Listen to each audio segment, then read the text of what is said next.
Europe 1 Soir Week-end. 19h, 21h, Pascal de la Tour du Pin. Nous sommes toujours dans ce studio avec Rachel Kahn, avec Raphaël Steinville. Merci d'être là. On va commenter ces nouveaux faits, ces nouveaux actes antisémites très marquants cette semaine. Très marquants. On va commencer peut-être par ce jeune homme de confession juive qui a été victime d'une agression antisémite et homophobe, les deux. Une tentative de viol par deux hommes, encore traumatisés. On va réécouter les mots. Il a parlé, il a raconté son histoire au micro de CNews. On va sans aucun doute porter plainte pour faire en sorte que ces actes soient réprimés. Et évidemment, j'attends que... Alors, ça, c'était la réaction du président de la communauté juive de Poitiers sur une autre histoire. On a un petit problème technique. On en parlait aussi hier. Il était ici même dans cette émission à 19h30. Le choc dans les rues de Poitiers. Le nom de militants pro-palestiniens, même des noms de figures du Hamas collés sur des plaques de rue. Par exemple, celui du fondateur du Hamas, Ahmed Yassine. Action qui a été relayée sur les réseaux sociaux par le mouvement des jeunes communistes de la Vienne. Et Léni Sipel, le président de la communauté juive de Poitiers, nous disait hier qu'il allait également porter plainte. Alors le préfet a fait son travail, il l'a dit, la police a fait son travail, puisque une enquête a été ouverte, en tout cas pour apologie du terrorisme. On va sans aucun doute porter plainte pour faire en sorte que ces actes soient réprimés. Et évidemment, j'attends que les auteurs de ces collages soient punis. J'ai cru comprendre que certains avaient dit qu'ils ne savaient pas exactement ce qu'ils étaient en train de faire quand ils collaient ces affiches. C'est une manière assez classique, malheureusement, qu'on voit dans certains extrêmes politiques, et notamment chez LFI ces derniers temps, de jouer les vierges effarouchées. Je pense que les gens qui ont fait ça l'ont fait sciemment, dans le but de provoquer et de continuer à intégrer en France ce conflit et de faire en sorte que les Juifs de France se sentent coupables, responsables et se cachent. Bon, alors, un mot sur Poitiers en attendant d'écouter les mots de ce jeune agressé. Cette agression terrible. Mais je ne sais pas si vous vous souvenez, il y a une semaine, dans ce même studio, on commentait ces inscriptions sur une façade. Exactement. À l'adresse d'un médecin d'origine de confession juive. Les jours passent et on en est toujours à commenter les mêmes actes. Et on n'arrêtera pas tant que ça s'arrêtera pas, moi je vous le dis en tout cas. Non mais, et à raison. Ouais. Et a raison, mais est-ce que vous remarquez aussi le silence quasi assourdissant des politiques, des médias qui finalement sont très peu à relayer ces actes infâmes qui salissent la France jour après jour. Et effectivement, à Poitiers, alors même que c'est non mais une les action, jeunes ont dit qu'ils se rendaient pas compte de ce qu'ils faisaient. Non mais une action menée par des jeunes politisés et tout ça. Où sont les responsables du Parti communiste? Où sont les responsables de LFI pour condamner ces actions? Bien sûr, a priori, on n'en trouvera pas trace parce que ça participe presque de cette stratégie de conflictualisation de la société française qu'ils recherchent. Bon, Rachel Kahn. Oui, en fait, vous parliez de cette inscription affreuse U2. Moi, je pensais à l'appel à l'intifada qui a été lancé. Dans les rues, bien sûr. Parce qu'en fait, cet appel à l'intifada, il est complètement en écho et dans la lignée de ces affiches pour renommer des rues. Donc déjà, renommer des rues, c'est vraiment aussi dans le mode, dans la méthode de la cancel culture, c'est-à-dire, vous savez, on enlève on déboulonne les statues, on renomme les rues, etc. Donc on réécrit une histoire qui n'est absolument pas la nôtre. Et par ailleurs, mais quel déshonneur pour les victimes du 7 octobre, quel déshonneur pour toutes les victimes du terrorisme à travers le monde, qui sont autour de 800 000 personnes quand même, hein, et de toute origine confondue et de toute religion confondue. Mais quel déshonneur évidemment pour la France qui n'arrive pas à se dresser face à ce symbole extrêmement fort de réécrire le nom de nos rues.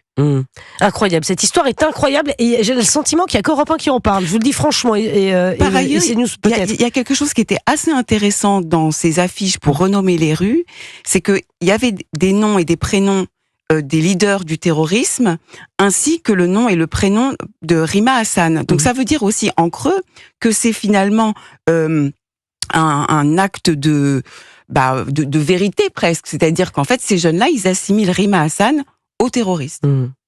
Alors on a retrouvé les mots de ce jeune qui était victime d'une agression antisémite et homophobe. Il s'était confié à CNews. Écoutez.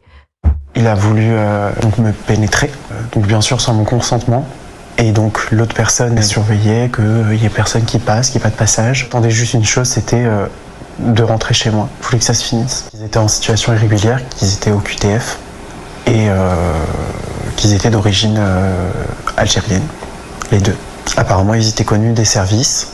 Ils avaient déjà eu des problèmes avec la justice. Quand on est juif, mais surtout quand on est gay, on a encore plus peur. Parce qu'on a une double peine, en fait. C'est la double peine. Vous vous rendez compte, ce témoignage, au-delà de l'agression qui est absolument épouvantable, par deux personnes sous OQTF. C'est terrible ce qu'il raconte, ce jeune homme. C'est absolument terrible. C'est Raphaël terrible, mais je pense qu'en fait, malgré tout, il faut être peut-être plus précis qu'il ne l'est, parce qu'il dit, Dan dit, être juif et être homo en France, c'est la double peine. Je pense que la vérité, elle est à nuancer. Disons que être juif et être homo, dans certains quartiers, c'est la double peine. Je pense que dans un certain nombre de territoires, de provinces en France, c'est totalement possible d'être juif et homosexuel.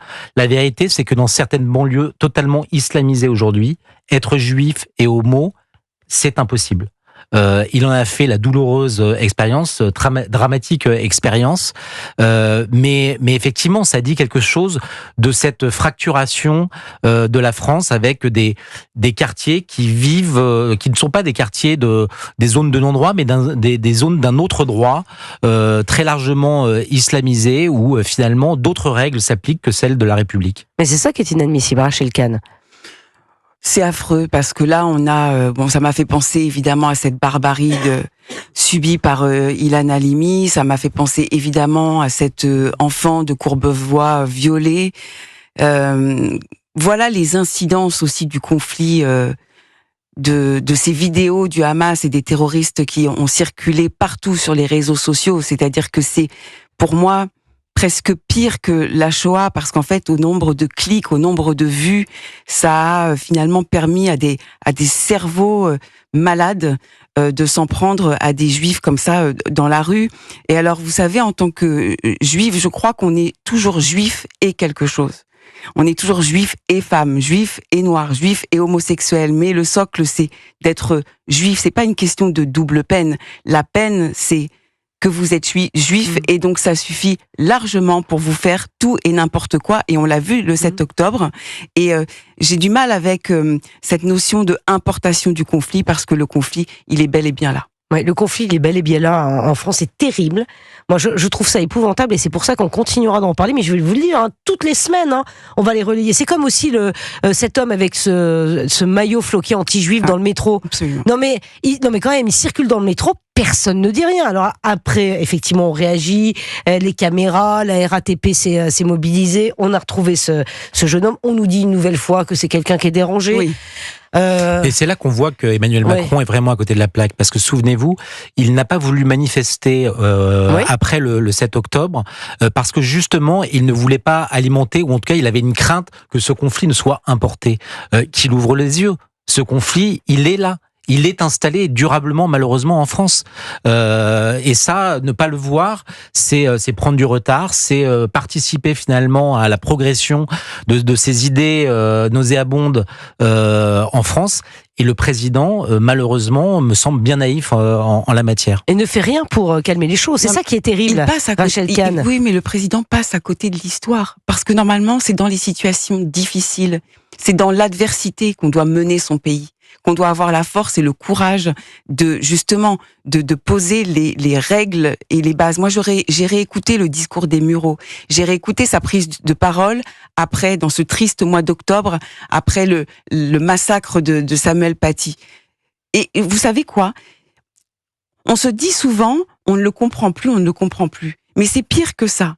C'est un problème de confiance aujourd'hui. Parce qu'en fait, on peut ne pas comprendre quelqu'un et lui faire totalement confiance. Sauf que malheureusement, je crois que quelque chose s'est brisé aujourd'hui avec un président qui semble finalement s'allonger face à ce qui se passe. Mais pourquoi ? Pour quelle raison ? Pourquoi Emmanuel Macron donne le sentiment de refuser de voir la communauté juive en France ? Et je parle sous votre contrôle, Rachel, c'est quoi, 500 000 personnes ? Ouais, même pas. Même pas 500 000 personnes. C'est facile d'aller taper sur une communauté qui est extrêmement minoritaire en France, extrêmement minoritaire. Pourquoi Emmanuel Macron ne protège pas cette communauté? Je ne comprends pas. Et c'est peut-être précisément parce que cette communauté est petite. Qu'il faut la protéger encore davantage. Mais c'est pour de la même manière qu'il faut protéger les petits, les femmes, les orphelins. Il y a quelque chose de l'ordre de l'évidence lorsque une communauté est fragile et qu'elle est très minoritaire dans un pays. Il faut d'autant plus en prendre soin et être attentif à ses souffrances. Ça, je pense que depuis longtemps, peut-être par calculs électoraux, par peur aussi, on l'a souvent souligné peut-être de la rue, de ces banlieues islamisées que j'évoquais tout à l'heure. Peut-être qu'aujourd'hui, c'est des silences finalement qui sont davantage de la peur que des véritables combats qu'il faudrait... Il a peur de quoi, Emmanuel Macron, très exactement? Emmanuel Macron, s'il était allé à la marche contre l'antisémitisme, que se serait-il passé? Rien. Mais que se serait-il passé? En tout cas, pas plus que ce qui s'est passé et ce qu'on voit sur les réseaux sociaux. Non, mais je m'interroge. L'antisémitisme est là. Le 7 octobre lui a donné une bouffée d'air. Et moi, je vous avoue que les derniers mots du président de la République, ces silences, le fait de baisser la tête, de détourner le regard et de s'adresser à complètement autre chose, me fait mal. En réalité, c'est une forme à la douleur qu'on a pu avoir le 7 octobre, et dans ce judaïsme clandestin, il rajoute vraiment de la peur et de la haine, de la peur et de la tristesse, pardon.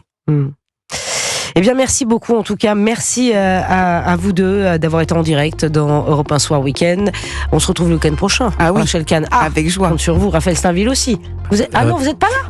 Ouais, je crois que je prends une semaine de vacances. Oh là. Vous prenez une semaine de vacances. Bon, alors vous penserez à nous. Exactement. Bon, vous allez nous manquer, Raphaël Steinville. Vous avez bien le droit de prendre une semaine de vacances. Hein. Vous le méritez amplement. Vous avez un bouclage peut-être ce soir. Ouais. Voilà, donc beaucoup de travail. Merci en tout cas d'avoir été avec nous. Dans quelques instants, en tout cas à partir de 20h, nous allons parler de Bruno Retailleau qui décide de prendre en main le problème des tribunes. Des matchs de foot, vous savez, demain il y a OM PSG à Marseille. Oula. Donc évidemment c'est le classico, ça s'annonce extrêmement tendu. 600 policiers mobilisés. Eh bien le ministre de l'Intérieur veut aller plus loin, il veut des policiers en civil. Il a convoqué les responsables de la Ligue de foot. Il a dit je veux des policiers en civil dans les tribunes et je veux de la vidéosurveillance. On va en parler, c'est une information Europe 1. À tout de suite. Europe 1 Soir Week-end.